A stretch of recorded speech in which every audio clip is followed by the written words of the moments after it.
जय हिंद दोस्तों। मुझे गर्व है कि मैं बैरिस्टर असदुद्दीन ओवैसी साहब जैसे मजबूत नेता के साथ राजनीति करता हूं। मुझे गर्व है कि हमारा नेता गांधी जी के सिद्धांतों में यकीन रखते हैं, विश्वास करते हैं और गांधी जी की राहों पर चल करके देश को मजबूती की राह पर ले जाना चाहते हैं। अब हम हिंदुस्तानियों ने देखा होगा कि किस तरीके से आधी रात तक संसद चलती है। सिर्फ एक कौम, एक जाति, एक धर्म के व्यक्ति को दबाने के लिए वो बिल लाया जाता है, वक्फ अमेंडमेंट बिल, जिसका विरोध हिंदुस्तान के तमाम विपक्षी पार्टियों ने किया।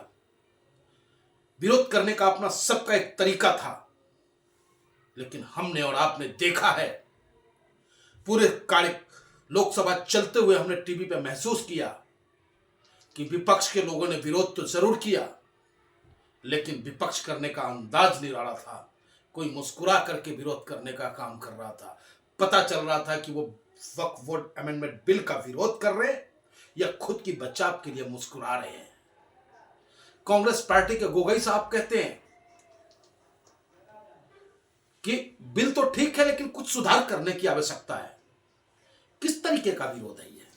कैसा विरोध है? क्या दर्शाना चाहते हैं आप? लेकिन मुझे गर्व है कि हमारे नेता ने उस सदन में, उस बड़ी सदन में 543 सांसदों के बीच उस काला कानून को फाड़ने का काम किया।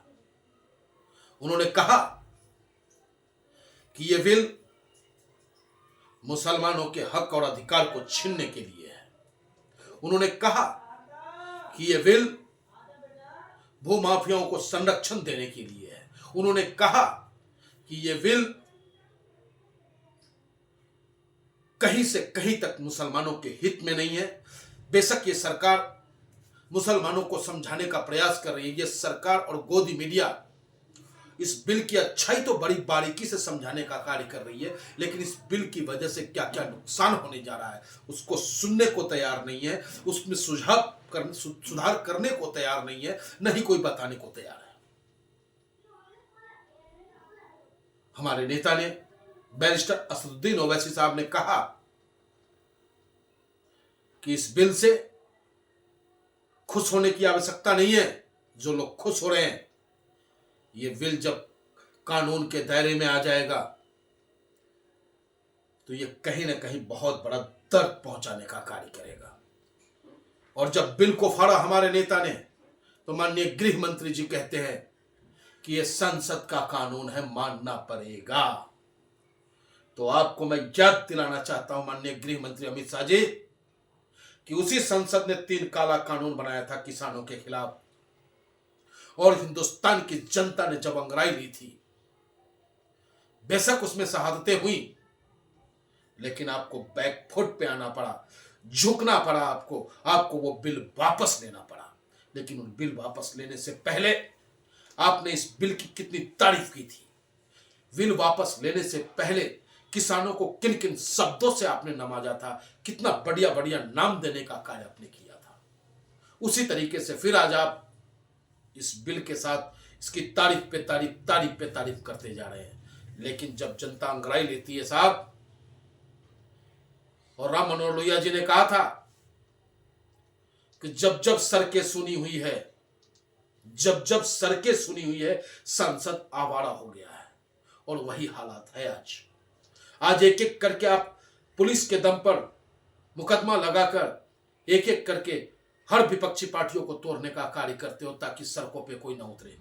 बेरोजगारी का आलम है, क्या आप आधी रात को सांसद चला करके बेरोजगारों के हित में रोजगार की बात करने के लिए सांसद में बहस होगा? पूछता है हिंदुस्तान, पूछता है ऑल इंडिया मजलिस इत्तेहादुल मुस्लिमीन।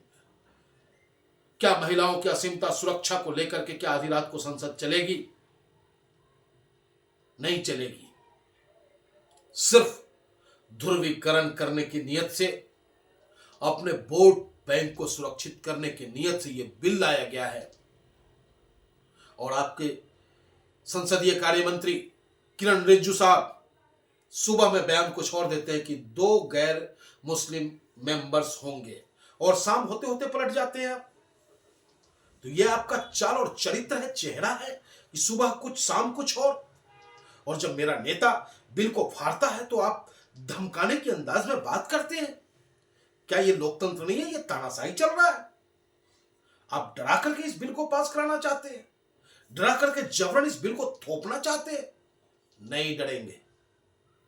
ये धरती, ये हिंदुस्तान वीरों से खाली नहीं है, संघर्षशीलों से खाली नहीं है।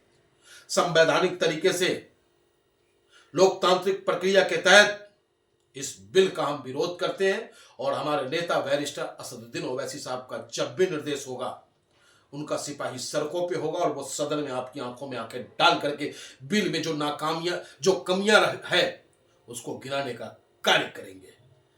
जय हिंद, जय भारत, हिंदुस्तान जिंदाबाद, संविधान जिंदाबाद, बैरिस्टर असदुद्दीन ओवैसी जिंदाबाद।